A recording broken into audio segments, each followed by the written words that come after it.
네, 안녕하세요. 주간 메이저리그 박지영입니다. 또 이 시간 많이 기다리신 분들 많을 것 같은데요. 자, 지난주에는 또 외인들 그리고 기관들, 이 메이저들이 어떤 종목의 러브콜을 보냈는지 또 낱낱이 파헤쳐 보겠습니다. 이 시간도 한규수 메이저와 함께 할게요. 안녕하세요. 안녕하세요. 어서 오세요, 매니저님. 네. 빨리 진행을 해야 해요. 마음이 급합니다. 네. 또 오늘 어떤 종목을 제가 골라왔는지 한번 봐주세요. 첫 번째 종목 바로 열어주시죠. 한전입니다, 한전. 그렇게 소외가 됐던 종목인데 그렇죠. 최근에 전기요금 개편 이슈와 함께 좀 다시금 부각을 받고 있어요. 근데 보니까 외국인들도 이제 수급까지 들어오고 있더라고요. 지금 사긴 좀 늦었을까요? 어떻게 보세요? 항상 이제 제가 방송을 할 때마다 조금 아쉬운 게 뒷북치는 것 같아서 좀 죄송하다는 말씀을 좀 드리는데 근데 이게 어쩔 수가 없어요. 이게 시장에 관심이 없는데 예를 들어서 밑에서 이렇게 얼마 전만 해도 한 2주 전만 해도 바닥에서 이렇게 기고 있었잖아요. 맞아요. 그때 갑자기 한전 좋습니다 하고 얘기해버리면 뭐야 하고 채널이 돌아가요. 맞아요. 근데 이번에 그래도 최근에 올라온 게 이게 시세 초입일 수 있는지 아니면 단기간에 너무 올라갔으니까 더 좋은 재료가 있어도 이건 아니다. 인지를 말씀을 드려야 어떻게 전략을 되는데 짜봐야 되는지. 네, 결론부터 말씀드리면 저는 한전에 올라서 되게 이제 기분이 좋은 사람이기도 한데 뭐 이유를 아시는 분들이 많을 겁니다. 근데 한전이 이제 앞으로 한 2년 정도는 더 갈 수 있다고 봐요. 오, 지금 타이밍이 그럼 괜찮네요. 아직까지. 최근에 단기간에 뭐 너무 많이 올라왔으니까 숨고르기를 할 수 있는데 여기서 시세가 끝나기가 사실 어렵다고 보는 게 왜 그러냐면 한전이 작년이랑 재작년에 적자가 나왔어요. 원래 한전이 영업이익이 1년에 10조씩 나오던 회사였거든요. 근데 작년, 재작년에 빨간불이 들어왔죠. 영업 적자가 들어갔습니다. 왜 그런지는 다들 아실 거예요. 한전이 뭐 이 부분은 이제 상식으로 꼭 알아두세요. 한국전력이 전력을 생산하는 게 있고 발전을 해서 그리고 판매를 하고 유통하는 게 있겠죠. 근데 한국전력에서 전기 발전을 하면 불법인 거 아세요? 불법입니다. 한전은 전기를 만들지 않습니다. 그러면 이제 갑자기 물음표가 나와. 야, 그러면 저기 영광 원전 발전소 뭐 이런 애들은 그럼 뭐 한전 거 아니에요? 맞기는 한데 제가 이 얘기를 왜 하냐면은 한전이 옛날에 이제 한 20여 년 전에 뭐 김대중 대통령 정부 당시에 한전이 이제 전력을 생산하는 거랑 전력을 판매하는 거랑 쪼개놨어요. 한국전력은 전력을 생산하면 안 되고 판매랑 유통만 해야 됩니다. 그럼 생산은 다른 회사가 해야겠죠. 그래서 한전이 회사를 쪼갰어요. 자회사 중에 막 한국수력원자력, 한국동서발전, 한국남부발전 이런 들이 자회사 들어보셨죠? 그러니까 밑에 회사를 쪼갠 거예요. 그럼 얘네는 발전만 해요. 그럼 한전은 유통 판매만 합니다. 이런 식으로 구조가 바뀌어 있는데 지금 이제 민주당에서 이제 발의한 법안 중에 뭐가 있냐면은 한전이 지금 발전을 못 하잖아요. 그럼 앞으로 키워드가 뭐예요? 시청자분들 다 아시는 신재생 에너지죠. 그럼 신재생 에너지 한전이 발 들이는 순간 게임 체인저입니다. 왜냐하면 국내 전기 유틸리티 혼자 다 하잖아요. 근데 지금 현행 업법상 신재생 에너지 시장 진출을 못 해요, 한전이. 근데 그 법안 개정 들어가 있습니다, 지금. 그래서 그렇게 되면 한국가스공사가 한국수소공사가 되고 있거든요, 지금.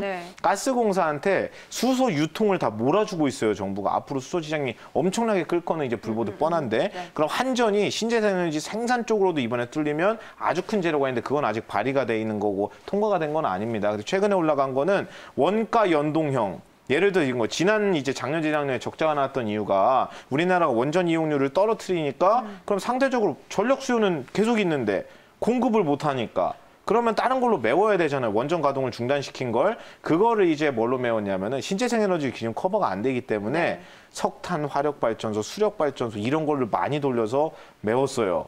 근데 중요한 거는 뭐냐면 원전이 이제 기본적으로 발전 단가가 제일 싸니까 원가가 올라가는 거예요. 매출은 그대로인데.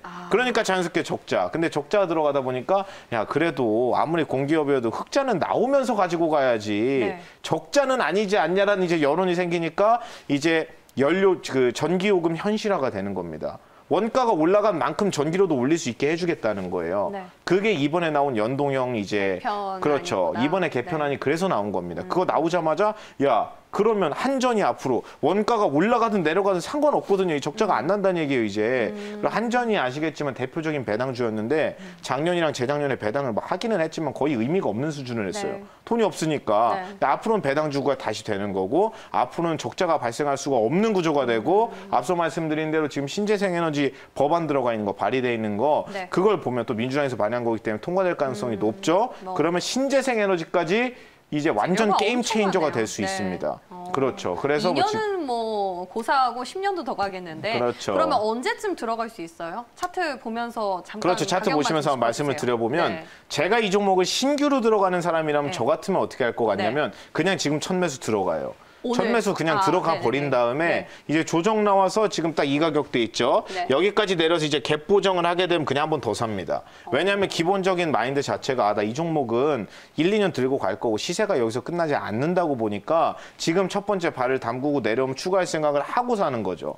첫 매수에 다 들어가면 당연히 안 됩니다. 그렇죠. 단기간에 아무리 좋은 종목이라도. 분할로 그렇죠. 아무리 매수하고 땡겨놓은 종목이니까. 일단 지금 타이밍에 매수를 해보고 그리고 네. 나중에 이 정도 조정을 받았을 때 이 그렇죠. 구간에서 한 번 더 사보고. 왜냐하면 제가 봤을 때는 시장이 무너지지 않는 이상 여기 박스 밑으로는 내려올 가능성이 아주 낮다고 봅니다. 그러니까 갭 보정 조정 나올 때쯤까지만 가면 되지 않을까. 알겠습니다. 자, 한전 가격 전략까지 챙겨봤고요.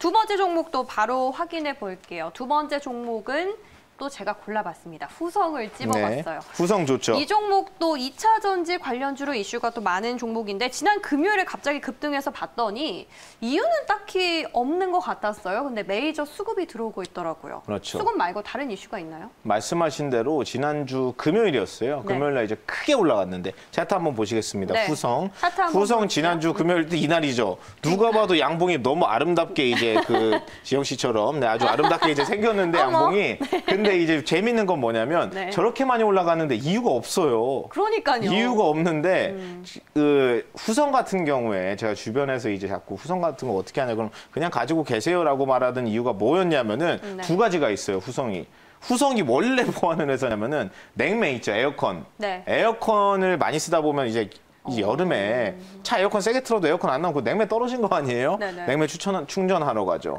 그럼 에어컨 그건 소모성이니까 냉매 매출은 계속 이어질 거 그렇죠. 아닙니까? 네. 국내에서 에어컨용 냉매가 후성 1등이에요.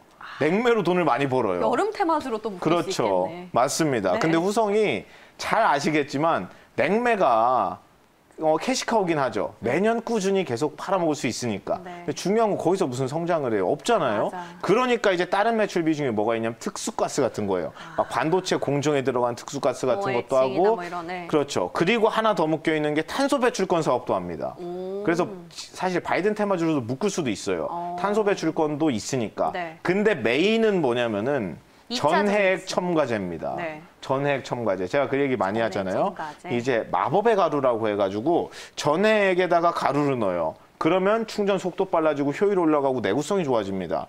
근데 전해액 첨가제 국내 압도적인 대장이 누굴까요? 후성. 첨보. 첨보가 대장이에요. 전해액 네. 첨가제는. 네. 첨보가 대장인데 첨보가 캐파를 1년에 몇 배씩 늘리고 내년 내후년 계속 보면은 막 생산 능력이 몇 년만 지나면 6배, 7배씩 늘어납니다. 그 말은 회사가 가진 돈을 다 부어도 될 정도로 공장이 실제로 가동되고 있고 가볼 만한 시장이라 성장 속도가 너무 빠르니까 네. 그러니까 이제 후발업체들도 나도 해볼래 하고 들어오는 게 쉽게 말하면 후성이에요. 근데 후성이 특수가스 캐파도 그렇고 네. 이번에 전해액 첨가제 캐파도 그렇고 괜찮습니다. 그래서 2차 전지가 물이 들어오면은 후성 같은 애가 아까 전에 말씀드린 대로 본업 실적이 좋은 상태로 가는 거라 네. 동아기업 아시죠? 동아기업도 원래 목재, 보드 뭐 그런 거 하는 회사인데 네. 본업으로 실적이 너무 좋아요. 그리고 자회사 파낙스 이텍이란 지금 사명이 바뀌었지만 걔네가 또 전해액을 하니까 2차 전지 관련 주로도 묶여서 올라간 거 아니에요? 네. 그러니까 후성이 동아기업 같은 그림이 나올 가능성이 높습니다. 왜냐면 올해는 별로 안 좋지만 네. 내년 가이던스가 아주 좋아요. 내년에 가이던스. 그렇죠. 그러니까 당연히 끌고 가야 되는 종목이 아닌가. 네, 그렇게 그리고 봅니다. 후성도 마찬가지로 지금 타이밍 괜찮고요. 그렇죠. 지금 괜찮죠. 얘도 큰 양봉을 뽑으면 기본적으로 무슨 생각을 하시면 되냐면은 좋은 종목이라는 이제 전제가 깔려 있는 경우에 주가가 단기간에 부담스러우면은 그냥 들어간 다음에 한 번 더 생각하면 됩니다. 그런 그렇죠. 전략으로 앞서 만약에 한전이랑 샀는데 마찬가지로. 그죠. 그대로 올라가 버리면 그냥 첫 매수한 거 들고 가면 되는 거고 그런 경우도 있으니까 그래서 조정이 나오더라도 멘탈이 흔들릴 수가 없죠. 나는 생각하고 들어갔는데 근데 큰 하락이 나오는 경우는 진짜 회사 문제 생겼거나 종합지수가 완전 폭락을 하고 있거나 네. 그런 경우에 보통 그렇지 않은 경우에 사실 그런 이제 급락 사례가 많이 나오지 않습니다. 확률상으로 이제 이기고 시작하는 거죠. 알겠습니다. 자, 후성까지 좀 제가 잘 골라본 것 같아요. 그렇죠. 네. 종목 괜찮은 종목 많이 가지고 네, 오셨습니다. 알겠습니다. 보는 눈이 좀 늘어가고 있습니다. 네. 자, 세 번째 마지막 종목도 열어볼게요. 동진 세미캠. 이 종목, 그렇죠. 이 종목은 또 기관이 계속 물량을 사들이고 있는데 소부장 대장격이잖아요. 그렇죠. 근데 2차 전지 관련해서 이슈가 좀 있다고 제가 들은 것 같은데 맞습니다. 맞을까요? 원래 동진 세미캠이 반도체 소부장 대표주예요. 뭐 솔브레인이나 네. ENF 테크놀로지, 동진 세미캠 이런 종목들이 반도체 소재에서는 거의 탑픽입니다. 실적도 좋고 국내에서 대장 역할을 하고 있고 동진 소재 세미캠이 대장 원래 역할. 하던 게 PR이라고 해가지고 포토레지스트라는 걸 해요. 네. 그리고 감광액이라고도 불립니다. 그래서 감광액, 포토레지스트, PR 같은 말인데 이게 반도체 공정 안의 필수 소재입니다. 근데 이게 뭐 디램 만들 때, 낸드 만들 때 요새 EUV 많이 들어보셨죠? EUV 라인에 들어가는 거랑 포토레지스트가 다 달라요. 기술력 차이가 심합니다, 이게. 근데 동진이 원래 하던 게 뭐였냐면은 낸드 플래시 메모리 아시죠? 낸드 플래시 메모리에 네. 들어가는 불화 크립톤 포토레지스트라고 해가지고 좀 이제 하위권이 쉽게 말하면 만들기 쉬운 거 만들어요. 원래는. 네. 진입 장벽이 좀 낮아요. 근데 납품은 되고 있으니까 돈은 버는데 야 그렇게 대단한 기술력으로 만드는 건 아니다 정도였는데 네. 재작년이었습니다. 이제 일본 소재 수출 제한이 있고 나서 일본에서 이제 디램에 들어가는 불화 아르곤 포토레지스트 수출 제한을 걸어버리니까 야 국내에서 만들 수 있는 회사가 없거든요. 네. 근데 동진이 국산에. 일부 하던 게 있었어요. 네. 많이는 아니었지만 네. 크립톤이 메인이니까 일부 하는 게 있었는데 그걸 늘려가지고 새로운 시장을 열었어요. 여기에서. 두 번째 시장에서. 네. 그리고 가장 중요한 탑티어 시장, EUV용 포토레지스트 시장에서도 발을 담그려고 해요, 지금. 그러니까 국내에서 포토레지스트 대장일 수밖에 없는 겁니다. 실적도 좋고. 근데 말씀하신 대로 차트 함께 보시겠습니다. 2차 네. 전지 얘기가 나오는 이유가 뭐냐면 국내는 셀 3사만 얘기하잖아요. 삼성, SDI, LG화학 이런 회사만 네네. 얘기하는데 뭐 예를 들어 독일에 있는 BMW 입장에서 생각을 해보면은 야 무슨 배터리 회사는 다 한국 회사냐? 중국 회사고? 그럼 아시아 회사밖에 없고 우리는 앞으로도 엄청나게 많이 받아 써야 되는데 오직 아시아 것만 받았을 수 없잖아요. 독일 입장에서는. 그래서 야 그럼 우리도 하나 만들자 해가지고 가자 하면서 만든 게 스웨덴의 노스볼트라는 회사가 있어요. 폭스바겐이 걔네한테 지분도 많이 태웠거든요. 근데 이번에 폭스바겐이 지분을 태운 노스볼트라는 회사 향으로 동진 세미캠이 10년짜리 계약을 했어요. 여기 앞에서. 네. 10년짜리 소재 공급 계약을 했는데 그게 뭐 탄소 나노 튜브 도전제, 음극재 바인더 뭐 이런 게 되는데 뭐 이름까지 다 아실 필요는 없고 새로운 모멘텀이 생긴 겁니다. 근데 그 계약 내용을 보면 2025년부터는 연매출 7천억을 봐요, 거기서. 그러니까 이런 애들이 장기 전망이 엄청나게 좋아지는 거죠. 그리고 본업은 앞서 말씀드린 대로 원래 좋아요, 본업이. 뭐, 그리고 앞으로 반도체, 예. 그렇죠. 출하량이 늘어나고 캐파가 커지면 들어가는 소재 수요도 늘어나죠. 그러니까 이런 애들이 사이클의 대장이 되는 겁니다. 그래서 아주 좋은 종목이죠. 굉장히 욕심이 많은 기업인 것 같은데. 그렇죠. 근데 하는 키워드 다 시장에서 좋아하는 키워드예요. 그러네요. 지금 반도체 소부장 좋고. 그러니까 그렇죠. 2차 전지 맞습니다. 좋고 뭐 이래저래. 그러면 동진 세미캠 역시도 지금 괜찮은 타이밍? 그렇죠. 동진도 좋은 종목이죠. 동진도 지금 가격이면 사실 네. 밸류 부담이 아예 없다고는 할 수 없는 게 다른 소재주보다 동진 세미캠이 조금 더 비싸요.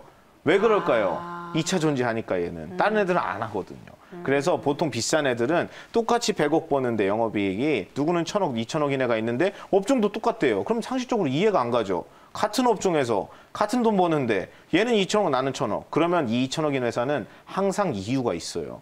예를 들어서 지금은 우리 너랑 똑같이 벌지만 난 너랑 달라. 나는 2차 전지 소재도 기술력 엄청난 거 갖고 있는데 내년부터 이거 할 거거든. 그러니까 이런 개념인 거예요. 뭔가 동일 세미캠이 투자에. 그렇죠. 다른 소재에 비해서 좀 비싸지만 그렇다고 밸류가 비싸다고 볼 수가 없는 거죠. 그만큼 설명이 되는 수준의 이제 뭐 10년짜리 계약도 해놨고 네. 앞으로 이제 납품할 것도 많으니까 그러니까 아이. 지금도 좋다. 네. 자, 동진 세미캠까지도 칭찬을 들어봤는데 그럼 오늘 세 가지 종목 중에 메이저님 원픽은요? 원픽이요? 네, 오늘 원픽. 세 개 중에 있습니다. 있어요? 있습니까? 네. 뭐예요? 동진 세미캠. 동진 세미캠. 그렇죠. 한 줄평으로 이유 들어볼게요. 한 줄 평으로 이제 어렵습니다. 한 줄. 소부장 종목들이 신고가를 아까 전에 제가 얘기했잖아요. 신고까지 안 간 종목 있다고. 신고가 다음 타자 가능성. 아직 얘는 안 넘어갔습니다. 네. 맞아요. 오늘도 보니까 좀 조정을 그렇죠. 받았고 지난 거래에도 파란불이 들어와 있던데 자, 그럼 동진 세미캠으로 원픽 골라봤는데 메이저님 제가 네. 올해가 이제 끝나기 2주 정도밖에 안 남았잖아요. 그렇죠. 다음 제가 주 내년에 끝나니까. 다짐을 좀 생각해 보다가 하나 정한 게 해외 주식만 제가 지금 하고 있거든요. 네. 네, 내년에 본격적으로 국내 증시에 발을 좀 들여놔 보려고 합니다. 근데 네. 장이 좋다는 건 저도 워낙 많이 들어서 아는데 좀 무서워요. 어떻게 시작을 해야 될지 모르겠거든요. 뭐 내주부 보시면 되죠. 뭐.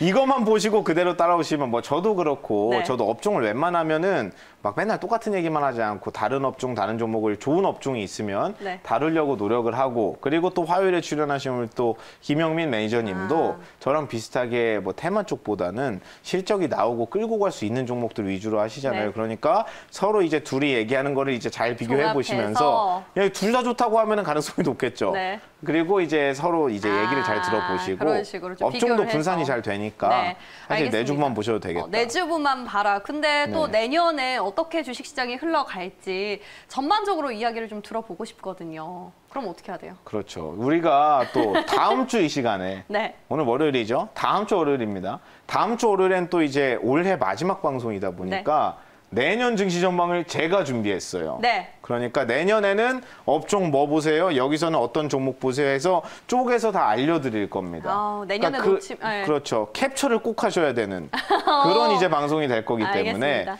다음 주 이 시간에는 네. 꼭 내년 증시 전망 이제 얻어가시기 바라겠습니다. 알겠습니다. 네. 자, 다음 주 이 시간에는요, 저희가 2021 주식 전망을 그 주제로 이야기 나눠볼 테니까 끝까지 시청해 주시고요. 저희는 여기서 인사드릴게요. 안녕.